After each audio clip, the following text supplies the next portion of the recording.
अरे बाबासाहेबान दिलं गे बाबासाहेबान, बाबासाहेबान दिलं रे बाबासाहेबान. जय भीम, नमो बुद्धाय. कसे आहात तुम्ही सगळे? आय होप तुम्ही सगळेच मजेत असतात. तर आज खूपच दुःखदायक अशी बातमी कळाली आहे मला म्हणजे पुऱ्या महाराष्ट्रातच कळलेली आहे. महाराष्ट्रात अशी पसरली आहे की काय सांगू तुम्हाला. आणि ती बातमी अशी आहे, मुलांनी आयफोनसाठी डोंगरावरून खाली उडी मारली, वडिलालाही खेचलं आणि आईसुद्धा सोबतच गेली आणि त्यात तिघांचाही मृत्यू झाला. खूपच दुःखदायक घटना घडलेली आहे.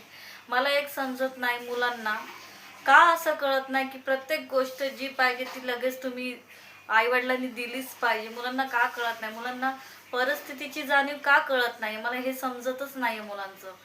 आणि एवढं वाईट वाटलं ना ते ऐकून की मुलांना मोबाईल इम्पॉर्टंट आहे की आई वडील इम्पॉर्टंट आहेत, मला तेच कळत नाही. सांगायचं थोडक्यात असं आहे की मुलांना ना तुम्ही आईवडिलांचं मेन चुकतं. आईवडील काय करतात, मुलांना प्रत्येक वेळी मम्मा मला हे पाहिजे किंवा डॅडी मला हे पाहिजे. जर मम्मी नाही बोलली तर डॅडी हो बोलतात. तर मला एक सांगायचं आहे, तुम्ही मुलांना होकार देत जाऊ नका. मुलांची प्रत्येक गोष्ट पुरवताना तर मुलं डोक्यावर बसतात, डोक्यावर. तुम्हाला कळत नाहीये. तुम्ही आता जे हा बोलतात ना, मी देईन बाळा तुला, तुला सगळं भेटेल, हे त्याच्यामुळं मुलं ना असं डोक्यावर बसायला लागलेत की मम्मा डॅडी हो म्हणले ना आता ती तुला गोष्ट भेटेल. मुलांना असं वाटतंय, पण हे खूप चुकीचं आहे. कधी कधी आई वडिलांमुळे पण मुलं असं जिद्द होतात, एकदम जिद्दी म्हणजे विचारू नका. टोकावर गेलेले आहेत मुलं. बघा, तुम्ही बघितलेलंच आहे, औरंगाबादमध्ये ही घटना घडलेलीच आहे. त्या डोंगरावरून त्या मुलाने फक्त आयफोनसाठी उडी मारली. मम्मी हातापाय जोडते, बाळा मी तुला घेते. बाप सुद्धा म्हणतोय मी घेतो बाळा. पण तो शेवटी त्याचा पाय घसरला आणि बापही पडला आणि माही गेली. आई वडील तर गेलेच आणि मुलगाही गेला. सांगा कुणाला काय भेटलं याच्यात? काय भेटलं? काय साध्य झालं याच्यात? का कळत नाही मुलांना? मुलांना एकच सांगते तुम्हाला सगळ्यांना, आई वडिलाची परिस्थितीची जाणीव सगळ्यालाच असली पाहिजे. आपण मुलांना जर सांगणार नाहीत आपल्या परिस्थिती बाबतीत, काही आई वडील असे आहेत की मुलांना सांगत नाहीत की कशी परिस्थिती आहे घरामध्ये. बाळा माझं काय काय आहे, मला घरात खर्च एवढा लागतो, शाळेची फी भरावी लागते, कसलं तरी लोन चालू असतं. हे सगळे प्रकार ना आई वडिलांनी ना मुलांच्या कानावर टाकायला पाहिजे. मी खूप असे आई वडील बघितलेत की मुलांच्या कानावर काहीच टाकत नाहीत. हा बाळा तुला देतो, तुला हे पाहिजे ना, मी तुला हे लगेच आणून देतो, तुला भेटेल बाळा. मी खूप असं बघितलेलं आहे. माझ्या पण मुली मागतात, मला पण बोलतात की मम्मा मला हे पाहिजे, पण मी देत नाही, मी थांबवते. कारण मी तिला सांगते बाबू आपल्याकडे आता पैसे नाही आहेत, थोडा टाईम लागेल आपल्याला, तुला मी देईल. पण त्या जिद करत नाहीत. पण मुलांना त्या गोष्टीची जाणीव पाहिजे. आज जर माझी मम्मी देत नाही, काहीतरी कारण आहे, कारण की माझ्या आईकडे पैसे नाही आहेत. आई बोलली ना नंतर घेईल, तर घेते म्हणली आहे ना, तर विषय संपला पाहिजे. आणि मुलांनाही कळलं पाहिजे की आपले मम्मा डॅडी दिवस रात्र काम करतात. काय वडील बघा दिवस रात्र काम करतात, तरीही घरात पैसे कमी पडतातच. सगळ्यांच्या बाबतीत आहे. पण मुलांना ती जाणीव नसते. काय मुलांची संगत पण अशी असते की त्याचे मित्र खूप पैसेवाले असतात आणि ते मुलांना असं बघतात की अरे त्याचे मम्मा डॅडीने दिले तर आम्हाला का देत नाहीयेत. तर ते मुलांच्या डोक्यात सुद्धा बसतं की त्याचे आई वडील देतात पण माझे आई वडील मला का देत नाहीत. तर आपण ते मुलांना शिकवलं पाहिजे की बाळा त्याच्या वडिलाची पेमेंट जास्त आहे पण तुझ्या वडिलाची पेमेंट तेवढी नाही आहे. त्याचे आई वडील देतात पण तू जर ते मला मागशील आणि मी तुला ते लगेच देईल तर नाही होऊ शकत. तुम्ही हे मुलांना समजा, तुमच्या डोक्यात टाका त्या मुलांच्या की बाळा त्यांची परिस्थिती वेगळी आहे ना आपली परिस्थिती वेगळी आहे. आपण मिडल क्लास फॅमिलीमधले आहोत, आपल्याकडे एवढं होत नाही. माझ्याच मुलीच्या शाळेमध्ये खूप अशा मुली आहेत हायफाय सोसायटीमधल्या आहेत आणि आम्ही मिडल क्लास फॅमिलीमधले आहोत. तर ती मला बोलते मम्मा तिने ना एवढं छान छान कलर्स आणले, किंवा एखादा कार्यक्रम असला की मुली खूप छान तयार होऊन येतात, एकदम भारीतले ड्रेस घालतात. तर ती मला सांगत असते की मम्मा तिने ना आज असं घातलं, मम्मा आज ती ते घेऊन आलती. तर मी तिला सांगते समजून, हे बघ मी तिला प्रेमाने सोनच बोलते, बघ सोना तिच्याकडे जे आहे त्याची अपेक्षा तू करू नकोस. तिच्या डॅडीकडे जास्त पैसे आहेत किंवा ते जास्त त्यांची पेमेंट येते, तिच्या डॅडीचं हाय लेवल आहे, आपली ती परिस्थिती नाही आहे. मी खूप समजवते माझ्या मुलींना सांगते, मी समजून खूप सांगते. जशी परिस्थिती असते तसं तुम्ही मुलांना सांगता, त्याच्यावरच मुलं विश्वास ठेवणार. तुम्ही मुलांना काही सांगणारच नाही, मुलं जे मागतात ते आईवडील लगेच आणून देतात. मी खूप जण बघितलेले आहेत.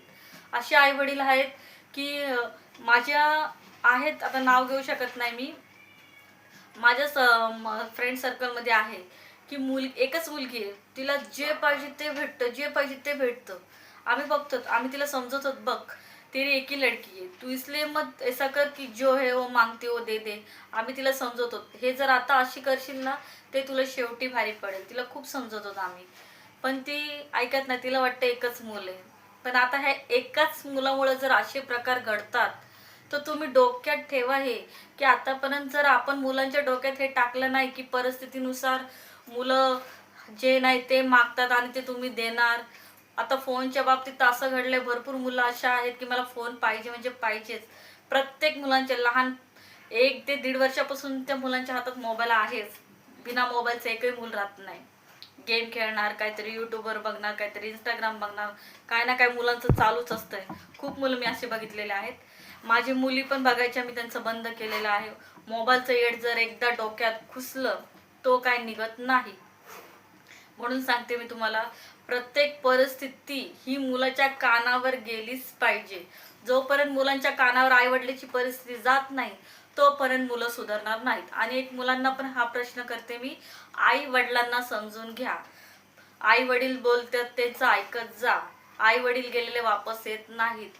मी एवढं सांगते तुम्हाला समजून, की आई वडील जेवढं रात्रंदिवस कष्ट करतात त्याची किंमत करत जा तुम्ही. काय भेटलं त्या मुलाला सांगा.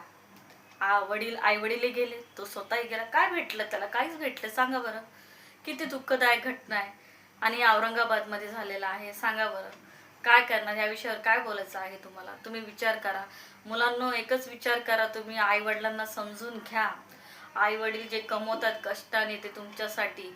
आता एवढी महागाई झालेली आहे, लोकांना राशन पाणी सुद्धा खाणं भेटल की नाही एवढा प्रश्न पडलेला आहे. एवढी महागाईमध्ये कसं राहतात ते लोक, त्यांचा विचार करा. कोणी भाड्याने राहतं, कोणी स्वतःचं घर असलं तरी आजकाल महिन्याला 10,000 सुद्धा राशनला कमी पडतायत. प्लस मुलांची फीस सुद्धा भरायची लागते, फी भरावं लागते. त्याच्यानंतर काही EMI असतात चालू की वडिलांना बाहेर काय टेन्शन असते, बिचारा रात्रंदिवस काम करतो. मी माझ्या मिस्टरांहूनच घेते आणि माझं पण गाडीचं लोन चालू आहे. गाडी घेतली म्हणून काय असंच नाही की मी खूप श्रीमंत आहे. गाडी कशासाठी घेतली? ते काम आहे म्हणून घेतली. तर मुलांना मला समजावं लागतं, मुलींना, की बाळांनो आपल्या डॅडीकडे एवढे पैसे नाहीत, जेवढं हँडल होईल तेवढं करायचं आहे.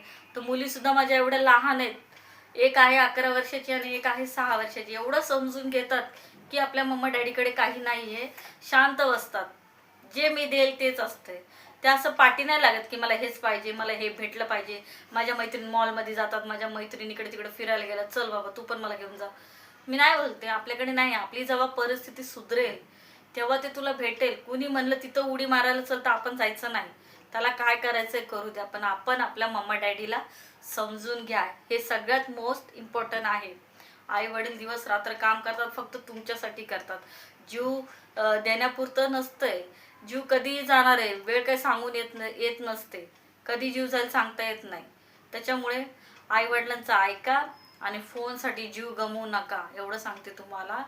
आणि ही माहिती सगळ्या आई वडिलांना पर्सनली रिक्वेस्ट करते मी, तुम्ही तुमच्या मुलांना प्लीज चांगलं व्यवस्थित प्रेमाने समजवा की आपण हे असलं वेड्यासारखं वागायचं नाही. कुणी काय दिलं नाही किंवा डॅडीने काय दिलं नाही, मम्माने काय दिलं नाही म्हणून विषय सोडून द्यायचा, जीव द्यायचा, हे करायचं ते करायचं, असं करू नका पोरांनो. तुम्हाला एक सांगते मी, समजून सांगते. मला पण मुलं आहेत, त्यांना पण मी खूप समजवते आणि तुम्ही पण तुमच्या मुलांना समजवा.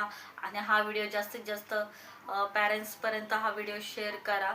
आणि प्लीज मुलांना तुम्हाला हात जोडून विनंती आहे, प्लीज असं काही करू नका. आई वडिलांचं मन दुखवू नका.